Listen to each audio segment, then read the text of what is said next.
풋볼 런던이 와, 새로운 시즌 앞두고 발표된 손흥민의 주장 선임은 좀 놀라운 일이었다. 그동안 손흥민은 구단 내부에서 인기가 많았지만 그를 좀 주장으로 보는 사람은 많지 않았다. 하지만 손흥민은 이제 진정한 리더가 됐다. 이런 식으로 또 평가를 했고요. 여기에 더불어서 포스테코글로 감독은 라커룸이 선수들만의 공간이 되길 좀 바랐다. 그리고 그 환경을 이끄는 건 선수들이 돼야 되기 때문에 손흥민이 새로운 주장이 되는 건 명백한 선택이었다. 이렇게 이제 전했습니다. 네.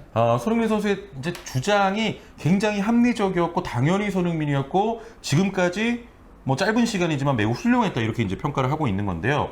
포스테코글로 감독이 손흥민 선수를 좀 주장으로 선정한 이유는 우리 부버정님 입장에서 뭐라고 보십니까?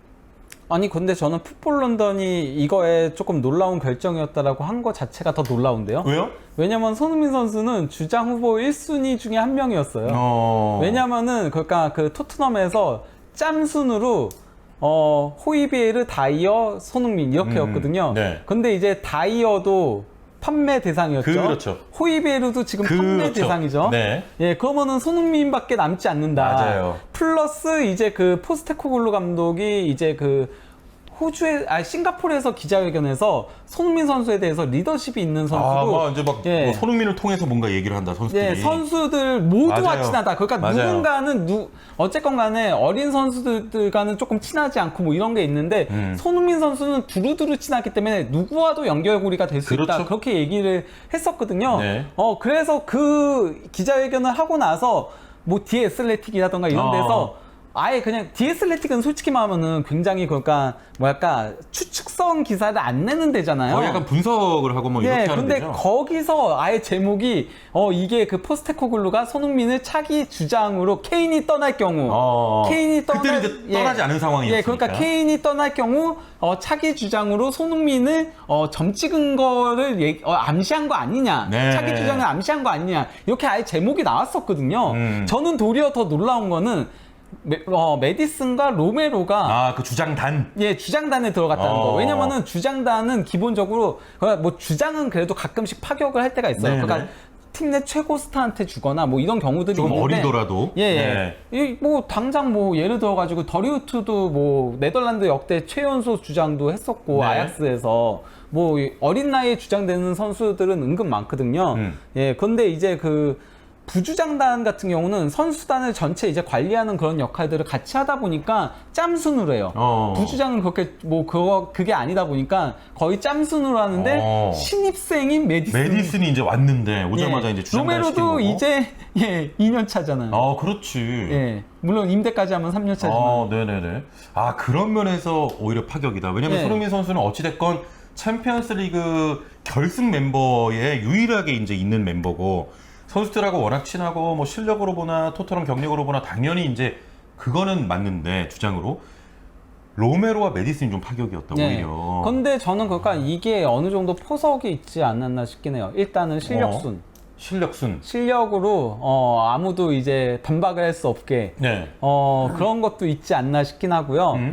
그리고 또 이제 공격, 미드, 수비 한 명씩이에요. 이렇게 낮구나 좀. 예, 그러니까 공격에서 전체적으로 이제 리더십을 발휘하는 게 손흥민, 미드에서 이제 리더십을 발휘하는 게 메디슨, 예, 수비에서 로메로 이런 식으로 한 게 아닌가 싶기도 하고요. 네. 이건 그리고 진짜 말 그대로 말도 안 되는 추측이지만 재밌는 게 뭐냐면요. 네네. 아시아 선수, 유럽 선수, 남미 선수 대륙도 다 달라요. 말 될 것 같은데? 말 되는 것 같은데? 그러니까 모두를 좀 아우를 수 있는 주장단인 거잖아요. 예. 봐봐. 공격, 미들, 수비야. 그리고 대륙도 달라. 약간 이거 근데 아니 마지막은 그냥 말 그대로 그냥 끼워 맞추기 아니야, 이거 합리적 추론이야. 지금 약간. 제가 그래서 이거는 이제 그 한준 TV에서 영상 찍을 때 그냥 공격, 미드, 수비 이렇게만 얘기하고 저 얘기는 안 했었거든요. 네네. 그건 너무 이제 추측의 영역으로 가는 거니까. 아니 근데 합리적인 추측이니까. 네, 근데 이제 극장거로는 이런 얘기도 좀 편하게 할 수 있는 곳이니까. 물론입니다. 네. 마음껏 열려 있습니다. 예. 아니 근데 그러니까 이제 우리가 지금 뭐 합리적인 추론을 하고 있지만 약간 어떻게 보냐면 포스테코글로 감독이 조금 이렇게 열려 있고 조금 이렇게 분배하고 저는 이제 여기서 어떤 느낌을 받았냐면 약간 기존과는 좀 이제 다르게 하겠다. 그리고 아마 지금 다른 토트넘 선수들한테 그런 메시지도 던지는 걸 수도 있어요. 어떤 메시지요? 너네가 실력이 좋으면은 짬과 상관없이 주장이 될 수 있다. 주장단이 될 수 있다. 그러면 실력으로 입증해라. 이런 걸 수도 있는 거죠. 꼰대가 아니네. 예. 자, 아무튼 손흥민 선수 이 주장에 대해서 뭐 디 애슬레틱이라든지 풋볼 런던에서도 이제 훌륭한 선택이었다 이렇게 이야기를 하고 있는데 아직 두 경기입니다만 토트넘 분위기, 그러니까 어떤 경기력적 외적인 분위기가 좀 괜찮아졌다고 보세요? 뭐 일단은 그래도 팀을 잘 만들어가고 있는 중이죠. 그리고 포스테코글루 감독의 전술적인 색채는 네. 확실하게 드러나고 있고, 예, 그러면서 그래도 빠른 시간에 팀을 잘 구축하고 있다는 생각은 들긴 합니다. 예. 진짜 확실히 좀 염려했던 부분이 굉장히 많았는데 왜냐면 축구도 그렇고 아니 뭐 전체적인 것도 프리미어리그에서 통하겠느냐 이게 가장 좀 우려점이었는데 그렇죠. 어찌됐건 지금 분위기를 잘 만들어가고 있는 것 같고요. 포스테코글루 감독 부임 이후에 전술적으로 좀 가장 달라진 점 가장 크게 어떤 걸 좀 꼽을 수 있을까요? 일단 정말 공격적이죠. 공격적. 예, 아. 대놓고 공격적. 그러니까 재밌긴 해. 예, 그러니까 예. 2-3-5로 가져가잖아요. 예. 그러니까 공격 시에 센터백 딱 2명 냅두고, 네. 그리고 또 이제 좁혀서 서고, 네. 그리고 또 이제 미드필더들이 올라가면서, 그렇죠. 그러면서 2-3-5 형태가 되는 거죠. 예. 아니 토트넘이 이렇게 좀 공격적이고 재미있을 줄 예상 못했고 파리가 오히려 재밌을 줄 알았는데 정반대야 지금. 예.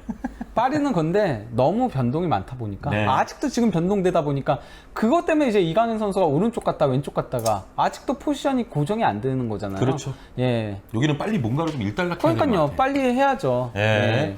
이거 뭐 영입도 빨리 했어야 되고 지금 물론 그니까 영입 굉장히 많이 했었거든요. 네. 근데 그만큼 영입하고 또 떠나보내니까 또 영입해야 되잖아요. 아 진짜. 예, 좀 그런 문제가 있는데. 아니 왜냐면 어느 정도 프리시즌 그리고 이적 시간이 이제 마감될 때까지는 좀 얼추 정리를 좀 하고 이제 가야 되는데 지금 아직도 뭐 막 문제가 많은 것 같아.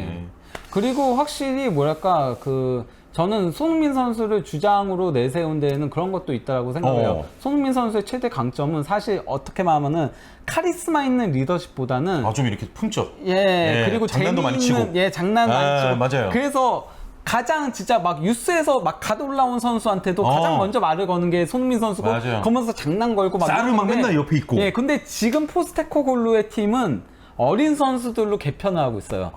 그 과정에서 어린 선수들이 빛을 발하고 있는 거거든요.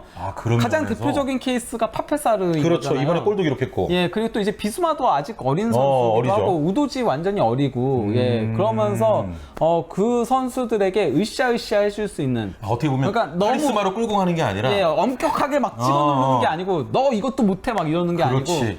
아니고 너 잘해 우쭈쭈 해주는 맞아요, 약간 맞아요. 좀 그런 그러면서 같이 흥을 돋아주는 막 그게 이제 그러면서 어떻게 보면 세대 교체 흐름 속에서 손흥민 선수가 주장으로 선정된 이유도 있겠네요. 예. 그 부분이 좀 맞는 것 같기도 하고. 그래서 지금 어찌됐건 이 짧은 시간이지만 손흥민 선수가 이제 주장이 되면서 저 원정석 쪽에 가가지고 같이 뭐 이렇게 인사도 하고 약간 이제 그런 모습도 보여줬는데 토트넘 어떻게 앞으로 전망은 어때요? 잘할 것 같아요? 아니면 지금 초반에 아주 반짝이지만 또 그런 염려가 있잖아. 이제 읽어버리면 상대팀이.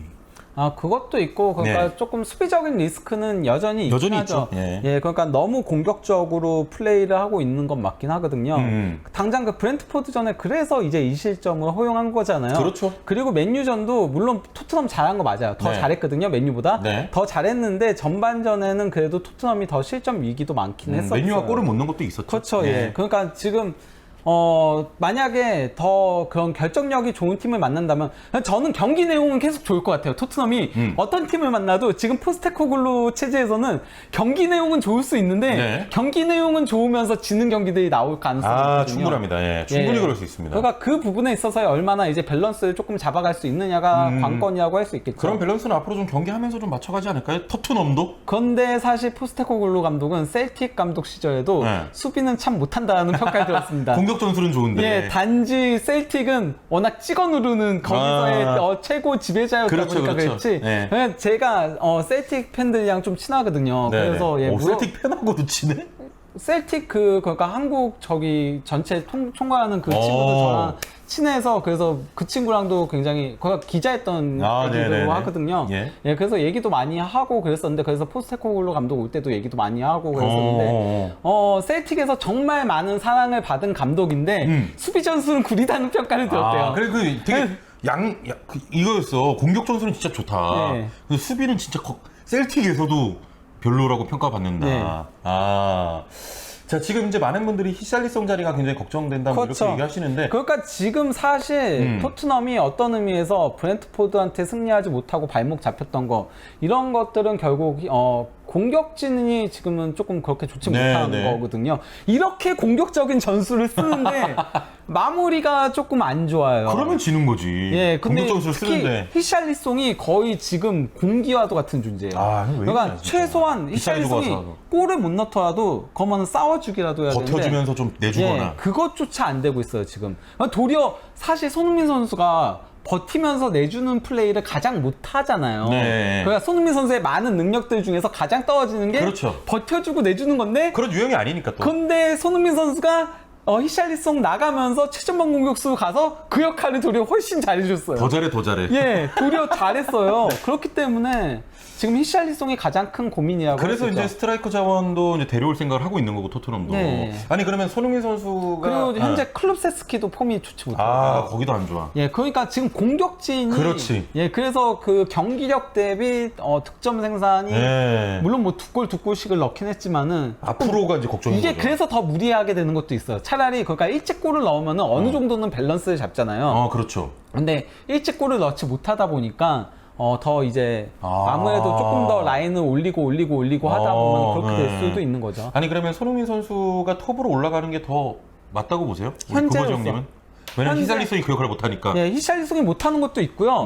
심지어 페리시치가 그 포스테코글루 전술의 딱이에요. 포스테코글루 감독은 윙이 벌려주는 역할, 폭을 넓혀주는 역할, 거기서 크로스 올리고 뭐 이런 역할을 그 상대에 끌어들이면서 그리고 이제 좁혀 들어오는 윙백과 2대1 패스 플레이 해야 되는데 욕심도 안 부리고 요즘. 잘해요. 잘해. 우도지랑 잘 맞아요, 되게. 아니 근데 그 레귤런하고도 잘 맞더라고요. 완전히 살아났어 페리시치가. 그리고 그러니까 예전에 윙백일 때는 밑에서부터 올라가니까 지쳐가지고 힘들어했는데 위에서 있으니까. 그리고 난 제일 좋은 점이 일단은 그렇게 끌지도 않고 딱 줄 때 딱 준단 말이야. 그러니까요. 근데 그거는 이것도 있어요. 뭐냐면은 결국 그 포스테코글루 감독도 펩 가르디올라 감독의 영향을 받았거든요. 그래서 이제 그런 포지셔널 플레이라고 하는데 이런 플레이를 할 때는 항상 가장 주안점을 두는 게 어느 구역에서건 수적 우위를 가져간다. 근데 그렇게 가져가다 보니까 수적 우위가 있다 보니까 원투 패스 계속 주고받고 갈 수 있게 되는 거예요. 예전 토트넘 축구와 지금 토트넘 축구의 가장 다른 부분이 2대1 패스로 만들어가는 플레이들이 굉장히 그런 모습이 이제 보여죠. 예전에 전혀 없었거든요. 솔직히 말하면은. 맞아요. 솔직히 말하면 케인 개인 능력과 손흥민의 빠른 스피드 여기에 의존했죠. 까놓고 말하면은 무리뉴 때부터 그게 쭉 이어져 왔었죠. 맞아요. 그게 이제 또 통하니까 계속 그게 정답인 줄 알고. 그렇죠. 그래서 그 패턴밖에 없었잖아요. 그래서 맨날 이렇게 내려와가지고 손흥민만 보고 막 주고 막 이런 전술이니까 케인 막히면 막 토트넘 축구 다 망해. 뭐 이런 거였는데 아무튼 페리시마저 살아났습니다. 그리고 솔로몬도 나올 때마다 솔로몬도 꼼짝으로 서와가지고 그런 모습을 보여주니까 현재로서는 만약에 공격수 영입이 안 된다면은 손흥민 선수를 최전방에 쓰는 게 가장 낫지 않을까. 그렇죠. 히샬리송이 지금은 자신감도 너무 떨어져 있는 것 같아요. 이럴 때는 도리어 조금은 쉬어가게 하는 것도 방법이라고 생각을 해요. 아무래도 좀 부담이 되겠지. 케인 나간 자리에 이제 본인이 해야 되니까. 거기다가 지난 시즌부터 부진했으니까. 그러니까. 자, 좋습니다. 일단 영국 매체들이 손흥민 주장에 대해서 뭐 훌륭하다 이런 또 극찬을 내리고 있고 포스테코글루 감독 부임 이후에 우리 부버정의 의견에 의하면 분위기도 좀 좋아지고 다만 어떤 이제 스트라이커 문제 혹은 아직까지도 그 수비에 대한 불안은 남아 있을 수 있다. 이렇게 좀 정리를 하겠습니다.